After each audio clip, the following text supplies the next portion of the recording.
Hello everyone, সকলকে আমার YouTube channel knowledge bank টুকুতে স্বাগত। আজকে আমি তোমাদের এই ভিডিওয় হিস্ট্রি অর্থাৎ ইতিহাস এবং ইসলামের ইতিহাস এর পেজ হচ্ছে 364 পেজের 6 নম্বর সেটের যতগুলো শর্ট কোশ্চিন আছে সমস্ত শর্ট কোশ্চেনের অ্যান্সার নিয়ে আমি আজকের এই ভিডিওয় আলোচনা করব। তার সাথে তোমাদের বলবো, চ্যানেল নতুন থাকলে চ্যানেলটিকে সাবস্ক্রাইব করে নিও এবং তার সাথে সাথে পাশে থাকা বেল আইকনটি ক্লিক করে নিও, যেন নেক্সট ভিডিও দিলে তোমরা সেই ভিডিওটার নোটিফিকেশন সঙ্গে সঙ্গে পেয়ে যাও। ভালো লাগলে অবশ্যই বন্ধুদের সঙ্গে শেয়ার করবে এবং কমেন্ট করে জানাবে, ঠিক আছে? এবং যদি তোমরা হোয়াটসঅ্যাপ গ্রুপে জয়েন হতে চাও তাহলে আমার এই ভিডিও ডেসক্রিপশনে দেওয়া হোয়াটসঅ্যাপ নম্বর আছে, সেখানে তোমরা হোয়াটসঅ্যাপ নম্বরটা নিয়ে মেসেজ করো আমার হোয়াটসঅ্যাপে, তাহলে আমি তাকে সেই গ্রুপে জয়েন করে দেবো। ওকে, আমি হোয়াটসঅ্যাপ নম্বরটা বলে দিচ্ছি যে 8145150357, ঠিক আছে? এটা হচ্ছে আমার হোয়াটসঅ্যাপ নম্বর, এটাতে তোমরা মেসেজ করবে, তাহলে মেসেজ করে রাখবে হোয়াটসঅ্যাপে, তাহলে আমি তাকে হাই ক্লাস 10 লিখবে, তাহলে আমি তাকে হোয়াটসঅ্যাপ গ্রুপে জয়েন করে দেবো। ওকে, তাহলে শুরু করা যাক। সেটা হচ্ছে আমাদের হিস্টোরির 6 নম্বর সেট, পেজ হচ্ছে কত? 364 পেজের ইতিহাসের সমস্ত শর্ট কোশ্চেনের অ্যান্সার নিয়ে আমি আজকে আলোচনা করছি। প্রথমে আমরা করব, দেখো বলেছে যে সঠিক উত্তরটি নির্বাচন করো।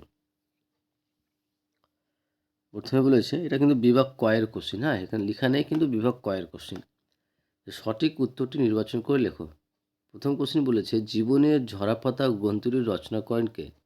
জীবনের ঝরাপাতা গ্রন্থটি রচনা করেন অপশন 2 সরলা দেবী চৌধুরানী। জীবনের ঝরাপাতা গ্রন্থটি রচনা করেন সরলা দেবী চৌধুরানী। তারপরে নেক্সট 2 নম্বর কোশ্চেন দেখো, বি নম্বর কোশ্চেন বলেছে যে ভারতের ঔপনিবেশিক অরণ্য আইন প্রধানত পরিবেশ ইতিহাস চর্চার বিষয়। অ্যান্সার হবে পরিবেশ ইতিহাস চর্চার বিষয়। সি নম্বর, যে ইয়ং বেঙ্গল বলা হতো অপশন 1 ডিরোজিওর অনুগামীদের। কি বলতো? ডিরোজিওর অনুগামীদের তোমার ইয়ং বেঙ্গল বলা হতো। নেক্সট কোশ্চিন, যে দাদন কথাটির অর্থ কী? দাদন কথাটির অর্থ হচ্ছে অগ্রিম অর্থ নেওয়া। দাদন কথাটির অর্থ হলো অগ্রিম অর্থ নেওয়া। নেক্সট, এশিয়াটিক সোসাইটির প্রতিষ্ঠা করেন কে? এশিয়াটিক সোসাইটির প্রতিষ্ঠা করেন উইলিয়াম জোন্স। 2 নম্বর অপশন উইলিয়াম জোন্স। এশিয়াটিক সোসাইটির প্রতিষ্ঠা করেন কে? William Jones. তারপরে নেক্সট কোশ্চিন, যে হুল কথাটির অর্থ কী? হুল কথাটির অর্থ কী? হুল কথাটির অর্থ কী? অ্যান্সার হবে 3 নম্বর অপশন 3 নম্বর বিদ্রোহ। হুল কথাটির অর্থ হচ্ছে বিদ্রোহ। তারপরে যে দাদা সাহেব ফালকে যুক্ত সেটা চলচ্চিত্রের সঙ্গে। অ্যান্সার হবে কী বলতো? চলচ্চিত্রের সঙ্গে। দাদা সাহেব ফালকে যুক্ত কার সঙ্গে? চলচ্চিত্রের সঙ্গে। তারপর হচ্ছে র্যাডিক্যাল ডেমোক্রেটিক দল প্রতিষ্ঠা করেন হবে, হ্যাঁ, যে র্যাডিক্যাল ডেমোক্রেটিক দল প্রতিষ্ঠা করেন কে? সেটা হচ্ছে মানবেন্দ্রনাথ রায়। তারপরে নেক্সট কোশ্চেন হচ্ছে বসু বিজ্ঞান মন্দির বা বোস ইনস্টিটিউট প্রতিষ্ঠিত হয় কত সালে? বসু বিজ্ঞান মন্দির বা বোস ইনস্টিটিউট প্রতিষ্ঠিত হয় কত খ্রিস্টাব্দে? 1917 খ্রিস্টাব্দে। কত খ্রিস্টাব্দে? 1917 খ্রিস্টাব্দে। নেক্সট কোশ্চেন, যে লাঙল যার জমি তার এই স্লোগানটি যুক্ত ছিল কার সঙ্গে? লাঙল যার জমি তার এই স্লোগানটি কার সঙ্গে যুক্ত ছিল? অ্যান্সার হবে অপশন 1 নম্বর তেভাগা আন্দোলনের সঙ্গে যুক্ত ছিল। কার সঙ্গে যুক্ত ছিল? তেভাগা আন্দোলনের সঙ্গে যুক্ত ছিল। তারপরে নেক্সট কোশ্চেন দেখো, নেক্সট কোশ্চেন বলেছে যে তাম্রলিপ্ত জাতীয় সরকারের নেতৃত্ব দেন কে? অ্যান্সার হবে সতীশচন্দ্র মাহাতো। তাম্রলিপ্ত জাতীয় সরকারের নেতৃত্ব দেন সতীশচন্দ্র মাহাতো। তারপরে ক্যাপ্টেন রশিদ আলী দিবস হিসেবে পালন করা হয় যে দিনটি।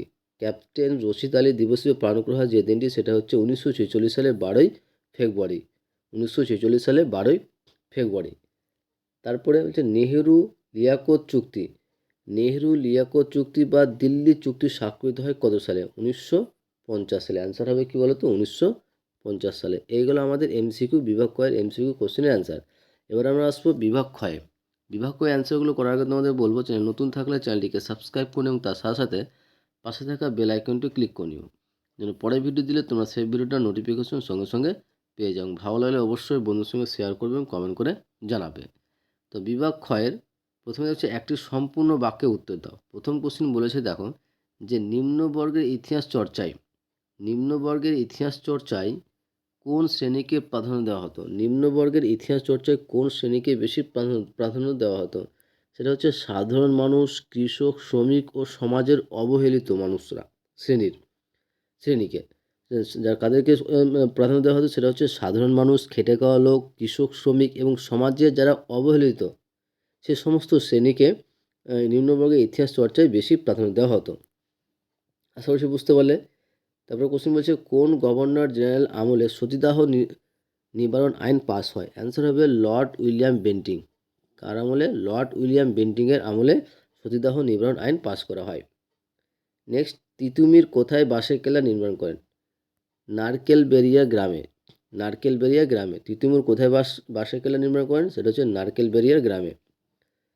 কলকাতা বিশ্ববিদ্যালয়ের প্রথম বাঙালি উপাচার্য কে ছিলেন? কলকাতা বিশ্ববিদ্যালয়ের প্রথম বাঙালি উপাচার্য ছিলেন স্যার গুরুদাস বন্দ্যোপাধ্যায়। কে বলতো?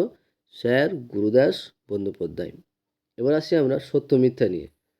সত্য মিথ্যা অ্যান্সারে দেখো, প্রথম বলেছে যে নীল দর্পণ নাটকটি রচনা করেন দীনবন্ধু মিত্র। এটা অ্যান্সারটা কী হবে? সত্য হবে, ট্রু হবে, ঠিক আছে। তারপরে বলেছে যে সুরেন্দ্রনাথ বন্দ্যোপাধ্যায় ছিলেন একজন চরমপন্থী নেতা। এটা মিথ্যা হবে, ফলস হবে, কারণ সুরেন্দ্রনাথ বন্দ্যোপাধ্যায় ছিলেন একজন নরমপন্থী নেতা। যে আধার মানিক গ্রন্থটি রচনা করেন মহাশ্বেতা দেবী। এটা কিন্তু ট্রু হবে, সত্য হবে, ঠিক আছে। যে আধার মানিক গ্রন্থটি রচনা করেন মহাশ্বেতা দেবী। এবার আসি আমরা ক স্তম্ভের সঙ্গে খ স্তম্ভ মিলিয়ে লেখো। প্রথমেটা কি আছে দেখো, প্রথমেটা আছে ডন সোসাইটি। এটা হবে কি? Option B, Satishchandra Mukhopadhyay. তারপরে ওয়ার্কার অ্যান্ড পেজেন্টস পার্টি, সেটা হচ্ছে অপশন সি, মুজাফফর আহমেদ। আর 10 টু পাকিস্তানে হচ্ছে খুশবসন্ত সিং। তারপরে এখানে একটা কোশ্চিন আছে, যারা কেবল দৃষ্টিহীন পরীক্ষার্থীদের সঙ্গে যুক্ত, যারা চোখে কম দেখতে পায় তাদের জন্য কোশ্চিন আছে, ওটাও বলে দিই। সেটা বলেছে জাতীয় কংগ্রেস প্রতিষ্ঠিত হয় ড্যাশ সালে? জাতীয় কংগ্রেস প্রতিষ্ঠিত হয় 1885 সালে। জাতীয় কংগ্রেস প্রতিষ্ঠিত হয় কত সালে? 1885 সালে। নেক্সট, হুগলি মহসিন কলেজ প্রতিষ্ঠিত হয় ড্যাশ সালে? অ্যান্সার হবে 1836 সালে। ভারতের বুলবুল নামে পরিচিত ছিলেন কে? সরোজিনী নাইডু। ভারতের বুলবুল নামে পরিচিত ছিলেন কে বলতো? সরোজিনী নাইডু। এবার দেখো বলছে নিম্নলিখিত বিবৃতিগুলোর সঙ্গে কোন বিকল্প ব্যাখ্যাটি সব থেকে মানানসই সেটা লেখো। প্রথম বিবৃতি দেখো, বলছে 1843 সালে রাজা রামমোহন রায় লর্ড আমস্টারকে চিঠি লিখেছিলেন। কিসের জন্য? 2 নম্বর অপশন, যে ভারতের পাশ্চাত্য শিয়ার বিস্তারে আবেদন জানিয়ে। বিবৃতি 2, যে রবীন্দ্রনাথ উপনিবেশিক শিক্ষা ব্যবস্থা পছন্দ করতেন না। তার কারণ হচ্ছে অ্যান্সার হবে অপশন 3 নম্বর, যে এই শিক্ষা ব্যবস্থা শিক্ষার্থীদের মনের বিকাশ ঘটাতে পারত না। 3 নম্বর বিবৃতি দেখো, 3 নম্বর বিবৃতি বলেছে যে দেশীয় রাজ্যগুলির ভারতের স্বার্থের বিশেষ প্রয়োজন ছিল। এর অ্যান্সার অপশন 2 নম্বর, ভারতের রাজনৈতিক অনৈক্য ও অনিশ্চয়তার হাত থেকে রেহাই পায়। এই গেল আমাদের ইতিহাসের সমস্ত শর্ট কোশ্চেনের অ্যান্সার। এবার আমরা ইতিহাসের একটা পার্ট, সেটা হচ্ছে ইসলামের ইতিহাস, সেটার অ্যান্সার নিয়ে আমরা আলোচনা করব। তার আগে বলবো, চ্যানেল নতুন থাকলে চ্যানেলটিকে সাবস্ক্রাইব করুন এবং তার সাথে সাথে পাশে থাকা বেল আইকনটা ক্লিক করে নিও, যেন পরের ভিডিও দিলে তোমরা সেই ভিডিওটার নোটিফিকেশন সঙ্গে সঙ্গে পেয়ে যাও। ভালো লাগলে অবশ্যই বন্ধুর সঙ্গে শেয়ার করবে, কমেন্ট করে জানাবে। এই ইসলামের ইতিহাস থেকে কিন্তু আবার 26 মার্ক আসবে টোটাল, ঠিক আছে। ইসলামের ইতিহাস থেকে টোটাল কত মার্ক আসবে? 26 মার্ক আসবে। ইসলামী ইতিহাসের বিভাগ কয়ের প্রথমে কি, যে সঠিক উত্তরটি নির্বাচন করো। প্রথম কোশ্চিন বলেছে যে প্রথম 4 খলিফাদের বলা হতো কি বলতো? খোলাফায়ে রাশেদিন। তারপরে নেক্সট, হজরত ওমরের আমলে চালু হয়েছিল হিজরি সন। হজরত ওমরের আমলে চালু হয়েছিল কি বলতো? হিজরি সন।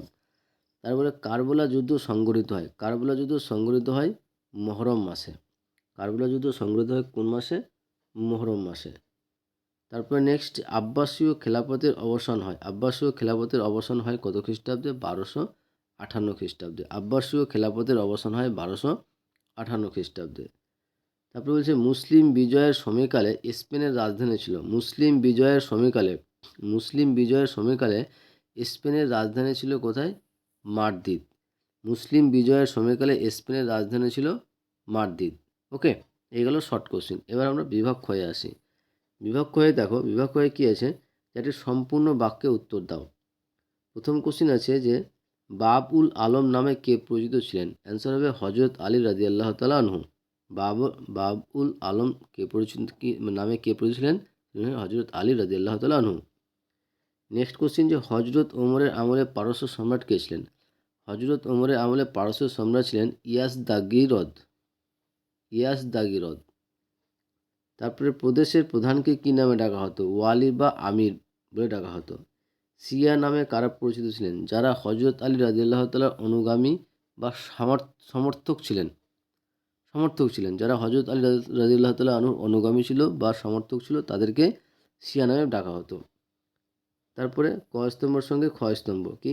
প্রথমে আছে মুতাজিলা। অ্যান্সার হবে অপশান সি, ধর্মীয় মতবাদ। আর সিরিয়ার রাজধানী হচ্ছে দামাস্কাস।